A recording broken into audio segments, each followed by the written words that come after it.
Chad Brendel, Tim Adams from Bearcat Journal, and Tim, big game coming up, another Big Ten opponent this week in Illinois, but a team that's a lot different than what they saw from Purdue. I think it's going to be a huge difference. For one thing, they've got a quarterback. Illinois has Nate Shellhouse, who's really been, I think this will be his 38th start, 37th start.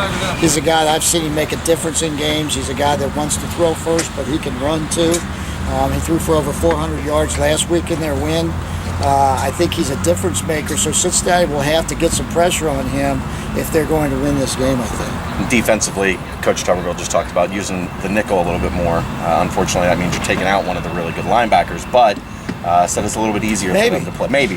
You don't. I mean, they may go with a three-man front, keep those linebackers in there, so you don't know what they're going to do. I mean, there's different ways you can do it. Right. Coaching staff-wise, they have to be really impressed with the way that this team performed in their opening game. Illinois had some bumps in the road in their opener, adjusting to their new staff. Yeah, Coach Beckman had to make some changes last year. He had co-offensive coordinators. He got rid of both those players last year. And what he ended up doing was he hired Bill Cubitt, who he knew from his time at Western Michigan. And so Cubitt comes in. He wants to throw the ball around. And Bearcat fans actually know Cubitt, whether they know it or not. In 2007, the International Bowl, Cincinnati went to Toronto and played Western Michigan. And if you remember that game, Cincinnati jumped out to a 24-0 lead. And then Cubitt went to his tricks. He had a reverse pass that went for a 75-yard touchdown.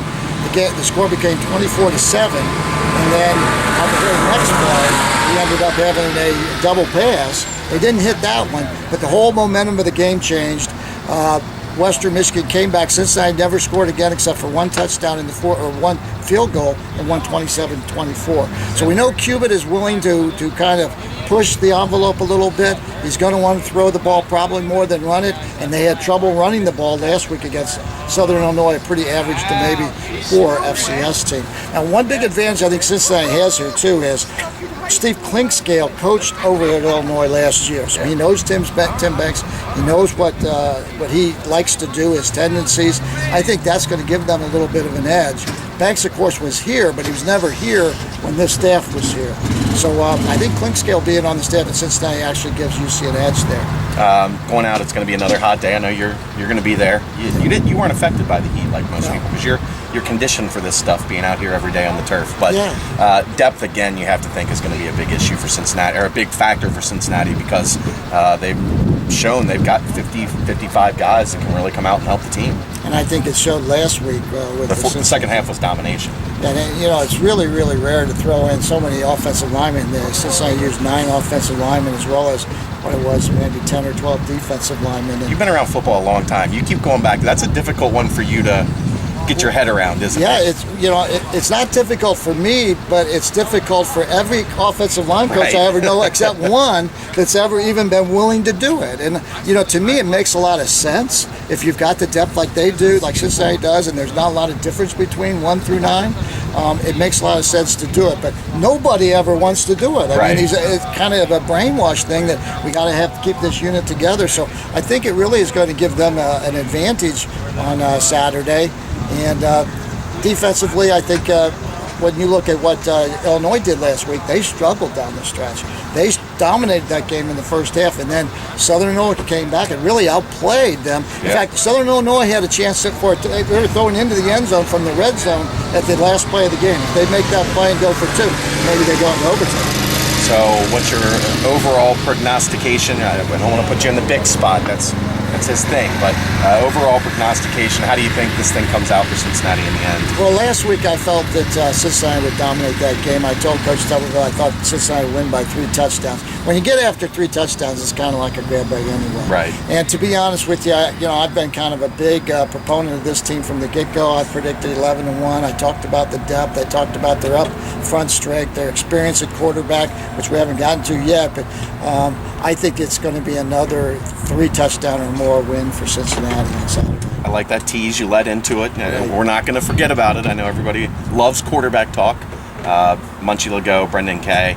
And an interesting comment we got from Coach Tuberville just a few minutes ago, that they're probably going to go this route up until the start of conference play. He said didn't have to, in his mind, pick a starting quarterback. How do you like how it has worked so far, and who do you see taking the first snaps under center on Saturday. Generally speaking, I don't think any coach likes the two-quarterback system, but in the situation that Cincinnati's in with two seniors with different skill sets in some areas, I think it's really an advantage for them. I think it would be very difficult to probably not start Munchie on Saturday. You've got a guy like Brendel you can bring off the bench if things go south, but I like what Munchie did last week.